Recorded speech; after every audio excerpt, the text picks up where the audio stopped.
सुनते पाराई बेटनो करिया चाही सबके सरकारी दमाद।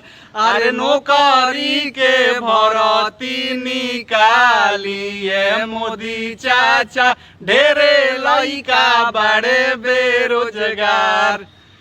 हमनी के इ गाना अतना ना रुआ सो वायरल कर देनी, अतना ना वायरल कर देनी, अतना ना वायरल कर देनी, कितना वायरल कर देनी हो। मजा आ गइल। अब इतना वायरल कैले बंजनू कि हमनी के हनुमान जी तो है जना कहीं फाड़ के दिखाई जा ना। तो यही खुशी में रुआ सबके एगो चीज दिखाओ तनी जा, दिखा दिया हमनी के संगे अभी हमनी के चॉकलेटी स्टार आई जा दिखाइए देते जा भैया। प्रणाम, हमें अरविंद अकेला कल्लू और ये गाना जो अभी भैया लोग गावत रहा लोग, सही बात बा कि ये लोग सच गोले बा लोग, तबे इतना वायरल होता। और भोजपुरी में तो कुछ होला तो लोग गाना बना दिला, ये तो इतना हिट मैटर बा। तो सबसे पहले बहुत बहुत धन्यवाद आप लोग के कि सारा युवा लोग के दर्द आप लोग अपना अंदाज में गौनी। इस सरकार तक भी हमारा बुझाता कि अब कुछ दिन में पहुँच जाए। तो हमारा बुझाता कि युवा लोग के गाना सारा युवा लोग के इतना प्यार मिलता है, इतना आशीर्वाद मिलता। वही गाना के हमनी के अपना अंदाज में अन्नपूर्णा फिल्म से लेके आवत हैं और उम्मीद बा कि आप लोग हमनी के जोन गौले रहनी है, जब मुहिम रहला वो मुहिम के ही तहत गाना गौले बनी ना कि एने ओने नहीं खे, एकदम बहुत सुंदर तरीका से गौले बनी, बहुत मजा आई।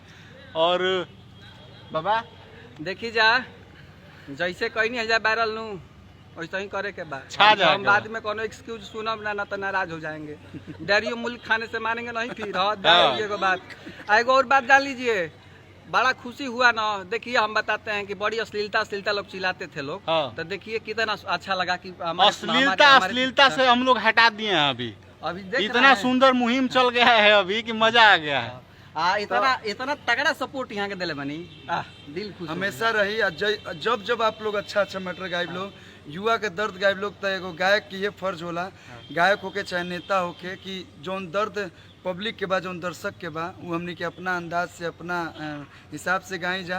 और दर्शक के साथ साथ सरकार तक भी हमनी के बात पहुँचे। हर गाना एंटरटेनिंग खातिर होकबे करला, एंटरटेन बानू ब्यास करे जब काढ़ ले बड़ा दे देब तम जी अब पैसे ही से रखले बा। लेकिन हमहू एक लाइन गावल चाहब भैया लोग के संदर्भ में बा कि सुना सुना ए मोदिया चाचा सुना, ahoy लई कन के दर्द तानी सुना, सब चाहतावे सरकारी दामाद तो प्राइवेट का करी। तो कृपा करिए बाबा, गहूँ चाउर सस्ता कहनी, लेकिन अब लइकन के बेरोजगार जो लइका बस उन्हीं के रोजगार दी।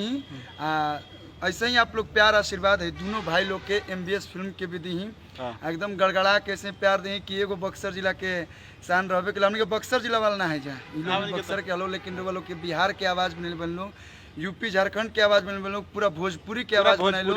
भाई लोग जब कोनो मुद्दा लावस लोग डायरेक्ट एकदम सरकार तक पहुँचे। जय भोजपुरी, जय भोजपुरिया।